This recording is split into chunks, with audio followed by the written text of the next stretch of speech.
Right, guys. Shall we start with Venturi's driver lineup for season 7? We are recording this on Thursday, 15th of October.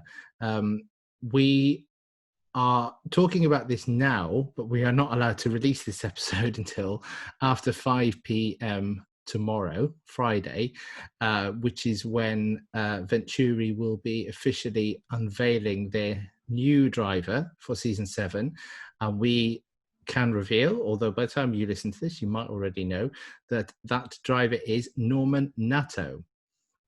So, guys, what can we tell everybody about Norman Nato? Who wants to go first? I suppose I can take the early bit of his career, and then when we move into sports cars, Peter can take over. I think that's the natural progression, isn't it? Yeah. Norman Nato is a French racing driver. He's 28. He's been sort of through the ranks alongside quite a lot of other people who are now in Formula E. Mitch Evans and Oliver Rowland. He was in GP2 at the same time as. He did 2 seasons of GP2.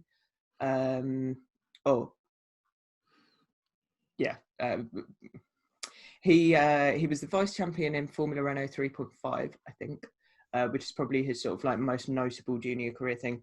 2 seasons in GP2, and then the season where it was essentially GP2, but they were calling it F2, with their best finish of 5th in 2016 in the standings. He took 3 wins across the 3 seasons, which is not scruffy for a junior career. It was fairly respectable, but not sort of not unfortunately the kind of thing that gets you attention from a Formula One team. And so he moved on from that into his professional career in 2018. Into sports cars, which Peter probably can pick up on. Yeah, so Norman's been bouncing around the sports car world because that's where all the driver jobs are, most of them anyway. He's been racing in ELMS. He's been racing with Rebellion in the World Endurance Championship, most recently finishing 2nd in the 24 Hours of Le Mans with fellow Formula E alumni Bruno Senna and Gustavo Menezes. He's one of those drivers where it's really funny because Norman's one of those drivers that because he lives in Monaco. He's one of those drivers who always hangs out with the other drivers. So you would always see him in like Instagram stories, cycling or, working out with like Stoffel and Brandon and all those guys, like basically the Monaco bubble. Most recently, of course, he tested with Venturi, so he's not an unknown quantity in a Formula E car during a rookie test with, I think it was, who's the other driver? Arthur Leclerc, I think. Both times it was Arthur Leclerc. So yeah. Norman signed as the reserve driver for Venturi in 2018, or at the start of season 5. And he's been the reserve driver for Venturi since then, and done sim work and development. He did 2 Marrakesh rookie tests for them in 2019, where he was like 1/10 off Arthur Leclerc, Charles Leclerc's little brother. And then last year in 2020, he was 0.774 of a second up on Leclerc. Did that off the top of my head. I hope you're well done. That's impressive. Well done. So he's been testing for Venturi. He's done an awful lot of simulator work for the team, and all the kind of boring stuff that you probably don't want to force Felipe Massa to do. Probably the sort of stuff that Felipe Massa had in his contract that he could limit the time he spent doing, I would imagine. No. I just want to add one more thing, which is that because Rebellion is wrapping up the World Endurance Championship sports car program, in fact, they're sort of exiting racing altogether. this was a really sort of perfect timing for Norman, because now he has a full-time seat with in Formula E with Venturi, so his career is just kind of continuing. Is One chapter closes. Rebellion have just stopped now mid-season, haven't they? They have, yes, because the championship was decided at Le Mans. There was no point for them to race in Bahrain anymore, so they have announced that they're not going to race there. Which I hear Ferrari are now pulling out of the rest of the Formula One season for the same, same reason.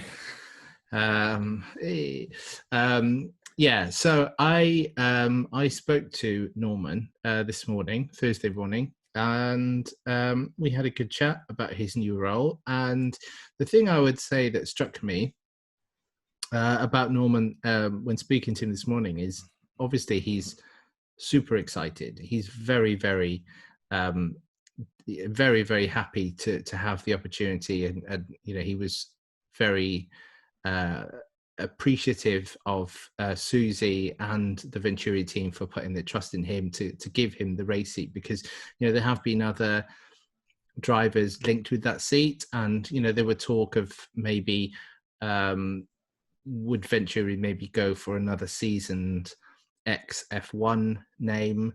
I think possibly, and we probably spoke about this in sort of the end of season Berlin podcast, that maybe Felipe Massa's, I guess you could call it a failure. His failure in Formula E might have. Well, it wasn't a success.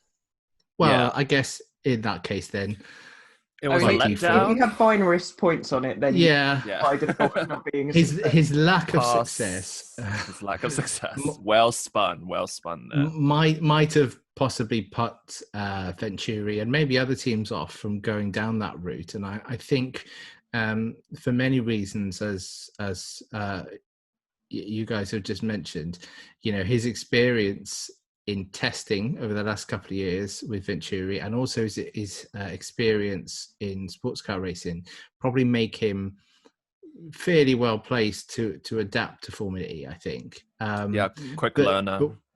Yeah, absolutely. And I think one of the things that I think the reasons why Venturi have put their faith in him is, and he spoke about this, and I will write this up, and you'll have the full interview in the next few days on Inside Electric. Norman has spent a lot of time in the simulator, a lot of time working with the engineers, and he said to me that this season especially, he's been he knew there was a possibility that this seat might come up in the future, near future, and he's been working very, very hard to impress the team, doing all the hours he possibly could, working with the engineers, working in the simulator, sometimes coming in at 7 o'clock in the morning to get started. Really dedicated guy, very determined to make this move work. And I'm really intrigued to see how he does, because I think, as Peter, you mentioned, this is now a professional role after his junior career, and it's the end of possibly the end of his full-time sports car career. So it is quite a pivotal move for him in his career. I was just thinking about as you were saying that, Gildo Pasta was the one who handpicked Susie Wolff to be the team principal of Venturi. At the time, Susie didn't have any sort of team management experience, but she's run a really good shop, and I like to think that this is kind of Susie's way of like paying it forward. Like, somebody took a chance on me, and now I'm taking a chance on somebody. Like, obviously Norman was not an unknown quantity. He's proven that he deserves to be there, but obviously they could have gone for, after Felipe, they could have gone for another big name driver, but it was kind of nice to see Norman's hard work kind of rewarded that way. Something that's quite noticeable is, and I know that drivers have spoken about this, Lucas in particular has mentioned it, there's almost no difference between what you get paid in Formula E and Formula One these days, in the sense unless you're Lewis. Yeah, Unless you're well, Lewis, yes. Or Daniel. Sorry, Renault. yeah. Or Sebastian Buemi, who's a great person in motorsport. He's doing all right. Yeah, he is. Yes. Um, He can afford uh, some fancy Old Lego. three jobs Buemi. But Oh. um, yeah, there isn't, the reticence that a driver might have had to join the series. You definitely can get big names, and you can pay them the big bucks, sort of in response to that. But most of the drivers that have been really successful in Formula E are not those big names. Like when you think about, at least in terms of single-seater drives, when you think about people like Mitch Evans, he was really likable and exciting to watch in GP2, but did he have stellar results? No. And Antonio Felix Acosta, similarly, kind of like, he didn't get the Toro Rosso seat because he didn't get good enough results at the end of the day. And equally, Sam Bird never won GP2.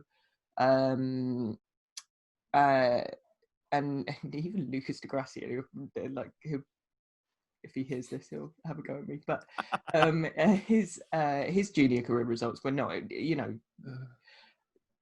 most of the grid was not Stoffel van Dorn.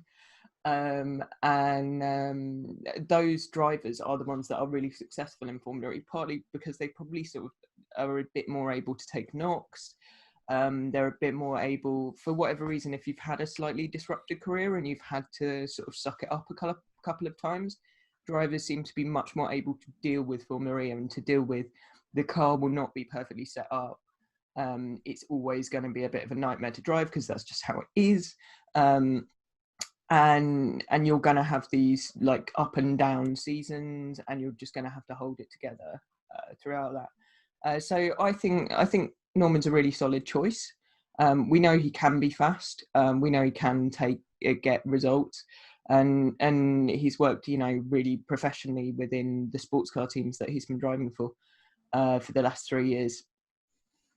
And we know again that drivers transferring from sports cars to Formula E often do really well. So yeah, I think it's a great little signing. I also think it's a great little story for Venturi, to be honest, because it is really rare to see the reserve driver get to step up unless they're in some kind of like youth program. I don't think Sebastian Buemi is going to get Alex Albon's seat at Red Bull. Throwing that one in there. Yeah. Well, no, it's interesting Famous you say that words. because Venturi did actually say that they highlighted that it is rare to see a driver get promoted from a test reserve role to a race seat, and he's entering without, he hasn't got big money behind him, big backers. He's not come from an F1 seat.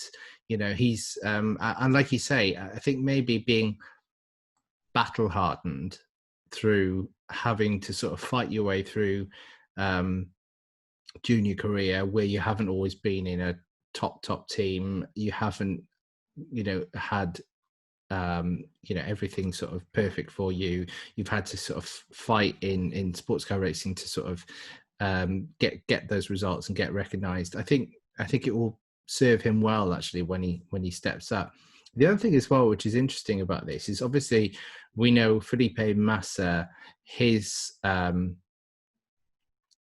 Formula E were pushing for Massa to join Venturi, and I think they probably contributed to his salary, because I doubt he was on the sort of money that the average Formula E driver is on.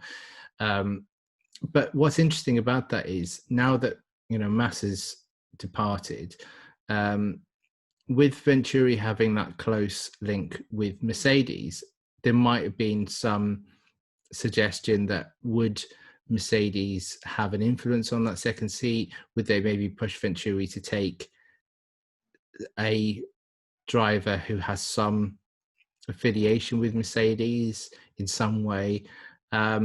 They've but, got a but lot of clearly decent not. going Spur. Exactly, but clearly this is a Venturi signing. Not it wouldn't strike me to be one that's been influenced by Mercedes. So I think that's really good to see, actually, that Venturi, even though they've got this close partnership with Mercedes, there's no suggestion that they're becoming a Mercedes B team. They're still an independently run team, and I think that's a nice lineup there with Mortara. He's super quick, and I'm sure Norman Nato will discover that pretty early on in the season. But if he can get on terms with Mortara, he'll do well, I think. Yeah, I mean, Mortara scored 41 out of the 44 points last season. And Venturi, if they had a driver closer to Mortara in the other car, would have been a lot further up the championship. Instead of third from last. And I think, that has to be part of what's informed them to take Nato, because he's a known quantity to them. So, yeah, I think it's a good signing. Yeah, it is. It's very interesting. I'm looking forward to seeing how he